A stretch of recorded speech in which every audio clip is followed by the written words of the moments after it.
ఇప్పుడు మనము శ్రీమద్ భగవద్గీత 13వ అధ్యాయము క్షేత్రజ్ఞ విభాగ యోగములోని 27వ శ్లోకం యొక్క భావాన్ని తెలుసుకుంటాము. యావత్ సంజాయతే కించిత్ సత్వం స్థావర జంగమం క్షేత్రజ్ఞ సంయోగాత్ తద్విద్ధి భరతర్షభ. ఈ శ్లోకం యొక్క భావము ఏమనగా, భరత శ్రేష్ఠుడవగు అర్జున, ఈ జగత్తులో ఎంత చిన్న ప్రాణి అయినను స్థావర జంగమాత్మకమగు పదార్థమైనను పుట్టుచున్నదో అది అంతయు క్షేత్రజ్ఞుల కలయిక వలననే కలుగుచున్నదని తెలుసుకొనుము. ఇక్కడ యావత్ కించిత్ అనగా ఎంత చిన్న ప్రాణి అయినను అనగా ఏకకణ జీవిలో కూడా క్షేత్రజ్ఞులు ఉంటారు. అనగా ప్రకృతి పురుషులు కలిస్తేనే ఈ జీవులు అనేటివి సంభవిస్తాయి. ఇవి స్థావరములు జంగమములు అని రెండు రకములుగా చెప్పవచ్చును. స్థావరములు అనగా కదలకుండా ఉండేటువంటివి, చెట్టు పుట్టలు రాళ్ళు కొండలు ఇసుక రేణువులు మొదలగునవి. జంగమములు అనగా కదిలేవి, అనగా కదిలే జీవులు, పాములు, మిగతా ప్రాణులు, భూతములు అన్నీ జంగమంలోకి వస్తాయి. ప్రకృతి అనేది జడ పదార్థము, పురుషుడు అనేది మేధస్సు యొక్క శక్తి. జడ పదార్థంలో అనేక రసాయనాలు కలిసి ఉంటాయి. ఈ మేధస్సు యొక్క శక్తిలో చైతన్యము ఉంటుంది.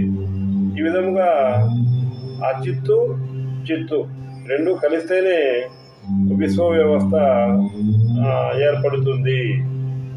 సమస్త ప్రాణికోట్ల యందు భగవానుని అస్తిత్వము నిండి ఉంటుంది. ఇందులో ఎటువంటి సందేహము లేదు. అందువలన మనము భూతదయను కలిగి ఉండవలెను. అన్ని ప్రాణుల ఎడల దయతో మెలగవలెను. అనగా చెట్టు, పుట్ట, రాయి, చీమ, పక్షి, మృగము, మనుష్యుడు, చండాలుడు, బ్రాహ్మణుడు, రాక్షసుడు మరియు దేవతలలో కూడా పరమాత్మ ఉంటాడు. అందువలన దేనిని తక్కువగా హీనముగా భావించవలసిన అవసరము లేదు. అందువలననే మనము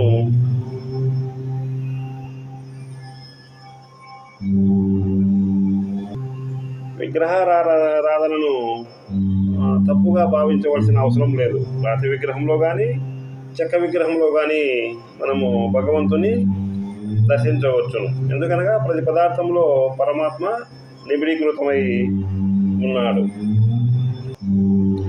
మట్టి కుండలు, తాడు పాము, స్తంభము భూతములు, ముత్యపు చిప్ప మరియు వెండిలు ఇవి పరస్పరము మార్పిడి చెందుతూ ఉంటాయి. అనగా మట్టి కుండగాను, కుండ మట్టిగాను మారుతుంటుంది. తాడులో పామును చూస్తాము, అదేవిధంగా పాము తాడు వలె ఉంటుంది. స్తంభంలో భూతమును చూస్తాము, భూతమును మరిస్తే స్తంభము ఉంటుంది. ముత్యపు చిప్ప కూడా వెండి వలె మెరుస్తూ ఉంటుంది. అదేవిధముగా క్షేత్రజ్ఞులకు, ప్రకృతి పురుషులకు కూడా ఈ రెండింటికి ఆత్మ అనేది అనగా పరమాత్మ అనేదే మూలాధారము అని మనము గ్రహించాలి. ఆలోచించి చూస్తే వాస్తవములో క్షేత్రం అనేది లేదు. ఈ క్షేత్రం అనేది మిథ్యా జ్ఞానంలో మాత్రమే కనిపిస్తుంది. మనము నిశ్చయ జ్ఞానంతో పరిశీలిస్తే ఇది తొలగిపోతుంది. అనగా జ్ఞాని అనేవాడు మళ్ళీ పుట్టడు. ప్రకృతి పురుషుల నుండి విడివడి మనము సాక్షిభూతంగా నిలవాలి. అదే ఆత్మదర్శనము లేదా పరిపూర్ణత అని చెప్పబడుతుంది. స్థావర జంగమమైన సృష్టి యావత్తు మన మనస్సు యొక్క ప్రతిక్షేపణ మాత్రమే. ప్రతి ఆలోచన చైతన్యం వలన పుట్టి ఆ చైతన్యంలోనే కలిసిపోతుంది. శుభం భూయాత్.